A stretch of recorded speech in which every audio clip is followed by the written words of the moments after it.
Alright guys, welcome back to Formula 1 news. Mercedes have explained in terms of lap time exactly how much they expect Red Bull to lose next season based on their penalty for breaching the cost cap in 2021, saying it's a far less draconian penalty than Christian Horner has explained from his perspective. Very much enjoyed your thoughts in the comment section below. Hit the like button if you enjoy. Subscribe if you're new as always, I'd greatly appreciate it. I believe tomorrow they're doing the Las Vegas launch party and they've got a Red Bull driving through a casino, so it's classic Vegas to be honest. Reminds me of Ocean's 11. That would have been quite the way to escape. Helmut Marko, though, has also described that Hülkenberg, he reckons, will be the man to join Haas instead of Mick Schumacher, mentioning that he believes there's no real talented up-and-comers at the moment. Kind of funny that Marko would say that, given they've got a fair few rookies in that Red Bull Racing Academy, but no one who's exactly undeniable. So yeah, he reckons that Hülkenberg is going to be the man for Haas next season. That's more and more likely how it's going to go. Just to mention this, because a few days ago we heard some rumours that Williams might be partnering up with Porsche, because Porsche, they tried to do the Red Bull thing. That didn't happen because Red Bull didn't want to give up any independence. Apparently, that's a similar deal with Williams. They've shown no intention, despite several approaches, to hand over control. So Porsche want to get involved with Williams, just like Audi are with Sauber, but that is potentially not going to happen. But Williams would like to have its own manufacturer support from 2026. So maybe a deal gets done there, but for now, nothing is set in stone. This quickly on the Alpine situation, just because you guys might know, there's a bit of drama between Gasly and Ocon from back in the karting days, right? And there were some questions there. Look, it's a French team with two French drivers that don't necessarily get on too well. Like, fireworks will approach. And Alpine have said, well, look, these guys have got to get on. If they don't, it's potentially one of their last major contracts. So we'll see if they can put their differences aside that they've had in the past and kind of get on together as teammates. But it's certainly an exciting possibility next season, because Ocon has certainly shown, even against Fernando Alonso, he's not willing to back down from a fight between teammates. We've already seen that a couple of times so far this season as well. So Alpine is an exciting team for next year. Let's talk Red Bull though. They've already broken the record this season for podiums in a row.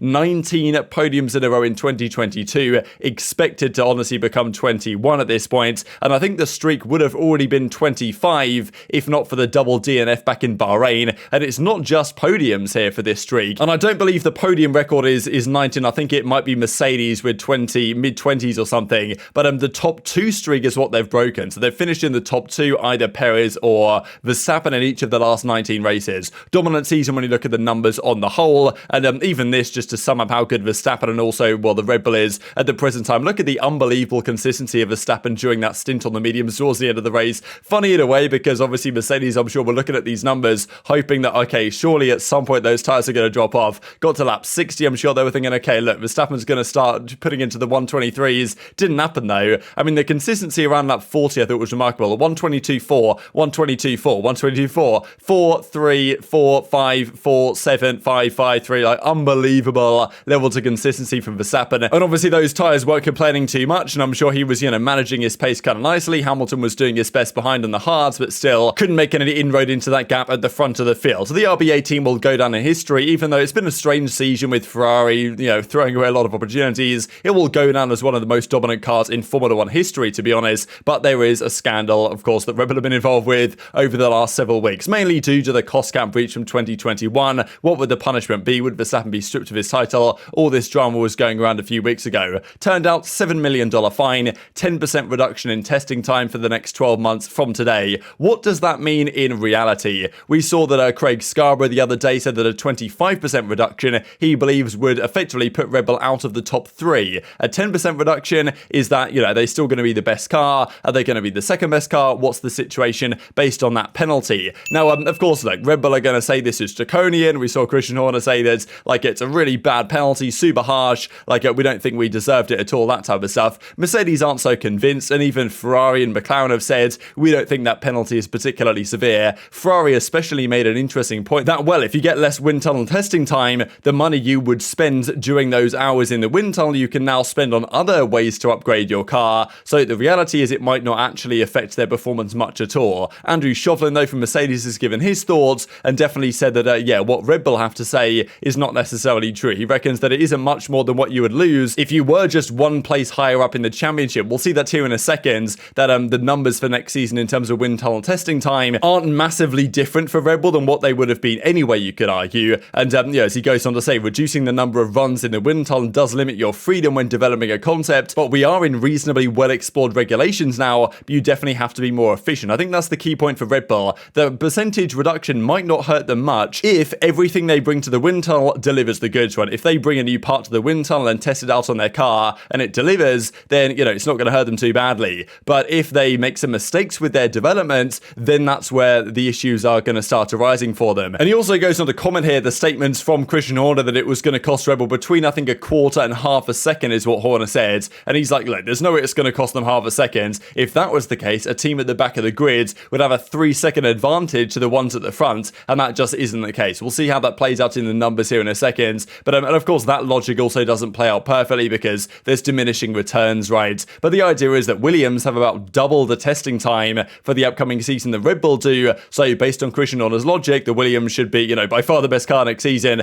But of course, those numbers aren't realistic in reality. Going on to say the actual number of tenths that he reckons Red Bull will lose, putting it more about the kind of 2 tenths ballpark, 1 to 2 tenths. We even saw, I believe, I think it was Toto Wolff mentioned after the Austin Grand Prix that because if Mercedes end up third in the constructors, as they probably will, they'll gain another few hours in the wind tunnel per week on Ferrari and on Red Bull. And he reckons that over time that might develop into, a 2-tenth advantage for them over where Red Bull can be. And then even if this costs Red Bull a couple of tenths, then, then it's really game on for next season. Because if there was no change at all, you'd expect Red Bull to still have an advantage for next year because their car's been better than Mercedes, of course, and it's been better than Ferrari for, probably the majority of the year at this point, certainly in race pace. Not was the case at the start of the season, though, that Ferrari, I'm sure, will most certainly be ruining. But, as he says at the bottom here, I'd have thought maybe a tenth or a bit more than a tenth, maybe 2 tenths at the upper ends is realistically what that would cost you. So if that's the truth, that this 10% wind tunnel reduction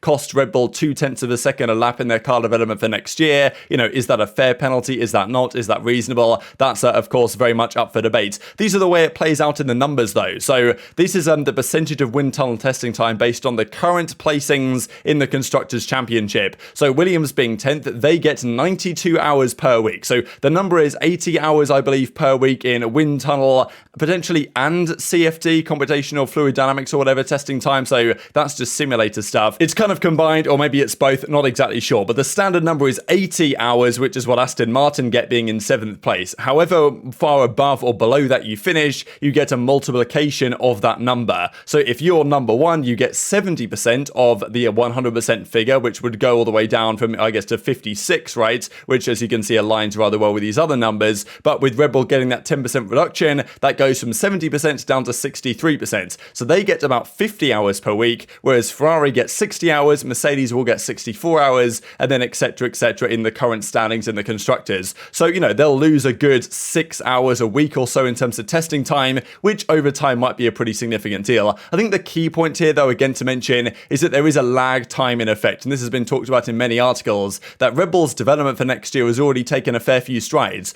They have upgrades they could bring to this year's car. They don't need to. They've already won both championships, and, they might be concerned about the budget cap. So any upgrades that they have in mind and any ideas, they'll just bring into next year, and probably next year's car that will start at the start of next season will probably be no different in reality to what it would have been if they hadn't have got this penalty. Where it hurts them is down the line when it comes to their mid-season development, when it comes to their development for next year's car. That's when it starts to hurt them. So I don't think we can really be expecting the Red Bull at the start of next season to be significantly slower than it would have been anyway. But in terms of upgrades over the year, and certainly going into 2024, that's when the impact of those couple of tenths of a second per lap will come into effect. So, maybe by the time it really comes into effect, Red Bull have already locked up next year's championship anyway, at which point many will be raising the question, was this penalty, did it do anything, to be honest? But Mercedes believe it will have some impact, just not quite the extent of an impact that Red Bull are, of course, wanting it to be. So look, at the end of the day, if the extra wind tunnel testing time Mercedes will get,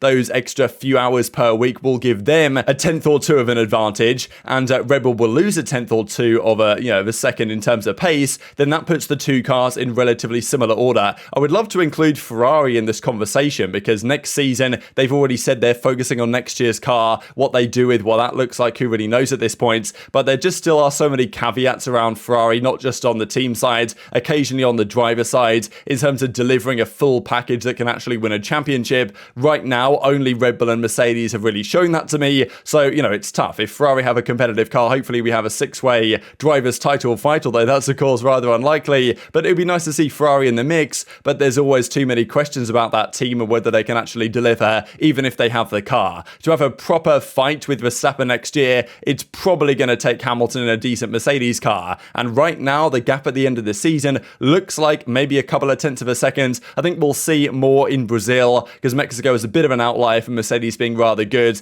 We'll see what the gap is between the two cars in Brazil. And of course, Red Bull have also stopped development. Mercedes have continued. But if the gap is a couple of tenths at the end of the season, then you take into account the tenths that they might gain in the wind tunnel with the extra time. You take into account the reduction that Red Bull might have based on the penalty, and you should have some pretty equal cars, certainly at the end of next season. So definitely intrigued to your thoughts on all that stuff in the comment section below. And just one final thing to mention, because still some questions about the Brazilian Grand Prix, whether it's going to go ahead, whether it is not. And Nelson Piquet is absolutely at it again, baby. But very much intrigued to your thoughts in the comment section below. Hit the like button if you enjoyed. Subscribe if you're new. Take care, and I'll see you next time.